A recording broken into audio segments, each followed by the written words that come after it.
సభ్యులు మదన్ మోహన్ గారు అడిగిన విధంగా అది ఆ రోజు గౌరవ సభ్యులు సీనియర్ సభ్యులు ప్రశాంత్ రెడ్డి గారు గతంలో ఇదే శాఖ నిర్వహించిన వారు ఎందుకు ఆ రోజు డిపిఆర్ సమర్పించలేదు, అలైన్మెంట్ ఫిక్స్ చేయలేదని చెప్పి వారు చెప్పాను. దాని తర్వాత ఈ 2013 నుంచి ఇప్పటి వరకు 21లో గడ్కరీ గారు ఫౌండేషన్ వేసిన వికారాబాద్ మోయినాబాద్ టెండర్ అయ్యి కూడా మీరు దాని అలైన్మెంట్ ఫిక్స్ చేయలే, ల్యాండ్ ఎక్వేషన్ చేయలే. ఇప్పుడు మేము పూర్తి చేసి పనులు ప్రారంభించాం.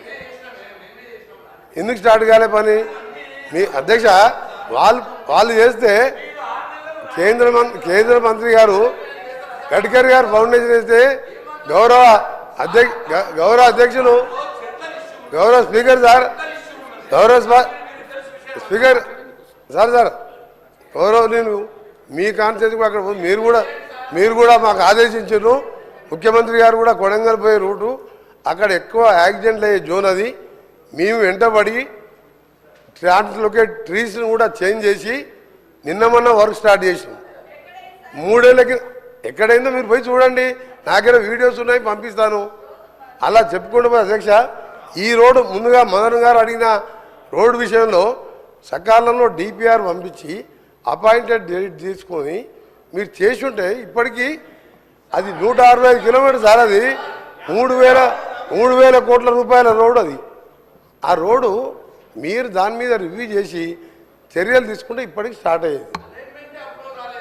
అప్లోడ్ మన చేతులు ఉంటుంది సార్. అది గౌరవ సభ్యులు తెలుసుకోవాలి. సభ్యులు మీరు మినిస్టర్గా 5 ఏళ్ళు చేసిను. ఇక మీ అనుకుంటే ఎక్కువ నేను విమర్శించదలుచుకోలే. ఇప్పుడు అయిపోయిన దాని గురించి మాట్లాడి సమయం వృధా అధ్యక్ష. 10 ఏళ్లలో రాష్ట్రంలో రోడ్లను విధ్వంసకరంగా చేసి గుంత లేని రోడ్లు లేదు అధ్యక్ష. గతంలో కేటీఆర్ గారు గౌరవ సభ్యులు ఎక్కడైనా గుంత చూపి 1000 రూపాయలు ఇస్తున్నారు. మేము పోయి చూద్దాం అధ్యక్ష. ఈరోజు కూడా మేము ఇప్పుడిప్పుడే గుంతలు పూడుస్తున్నాం. రోడ్లు లేని అధ్యక్ష. గుంతలు లేని రోడ్డు ఎడుతున్నాం. మనకు సమయం ఇచ్చేది కాదు. రాష్ట్ర ప్రజలందరూ రోడ్ల మీద తిరుగుతున్నాం. సభ ద్వారా వాళ్ళు వింటున్నారు. రోడ్ల పరిస్థితి ఏందో, పంచాయతీరాజ్ గారు రోడ్ల పరిస్థితి ఏ విధంగా ఉంది, మా రోడ్లు ఏముంది, అవన్నీ కూడా మేము ఒక ప్రణాళికాబద్ధంగా క్యాబినెట్లో పెట్టి యామ్ రోడ్డు ద్వారా కొన్ని రాష్ట్ర ఫండ్స్తోని ఏ విధంగా మట్టి రోడ్డు లేకుండా చేయాలని చాలా ఫాస్ట్ ట్రాక్లో వర్క్ చేస్తున్నాం. అందులో మీకు కొన్ని విషయాలు చెప్పాలి అధ్యక్ష. మొన్నే కూడా ఉదాహరణకు చెప్తున్నా. రెండవది ఎందుకంటే మీరు మధ్యలో పాత ఆన్సర్ చెప్పడం జరిగింది. మీ మాజీ మంత్రి గారు ప్రశాంత్ రెడ్డి గారు సార్ రోడ్లు అనేది చాలా ముఖ్యం సార్. మంచి ప్రాణాలు పోతే భగవంతుడు కూడా తీసుకురాలేడు. డబ్బులు పోతే సంపాదించుకోవచ్చు, ఏది పోయినా చేసుకోవచ్చు. వీళ్ళు ఏం చేసింది అధ్యక్ష? రెన్యువల్స్ 5 ఇయర్స్గా నేను కూడా పార్లమెంట్ సభ్యునిగా సిద్దిపేట వరకు నాకు ఉన్నది. సిద్దిపేట జిల్లాలో కూడా 4 మండలాలు ఉన్నాయి. ఆయన ఒక కాన్ఫరెన్స్లో ఉన్న రోడ్డు ఎక్కడ పోయినా గుంతలు రోడ్డు లేదు అధ్యక్ష.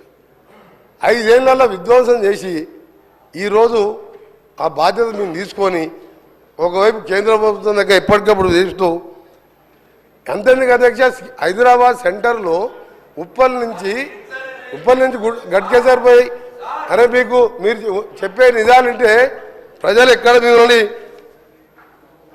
అర్థం చేసుకుంటారు అని మీరు ఉప్పల్ నుంచి అక్క 6.5 ఎకరాల 6.5 కిలోమీటర్ ఫ్లైఓవర్ అధ్యక్ష 6.5 ఏళ్ళు అయింది. 6.5 ఏళ్ళు అయింది అధ్యక్ష. సేమ్ మొన్న కూడా 6.5 సంవత్సరాలు. ఎగ్జాంపుల్ చెప్తున్నా. మధ్యలో గతంలో గౌరవ సభ్యులు ప్రశాంత్ రెడ్డి గారు లేచింది కాబట్టి పాదయ్య చెప్పవలసి వచ్చింది. నేను ఆయన గౌరవ సభ్యులు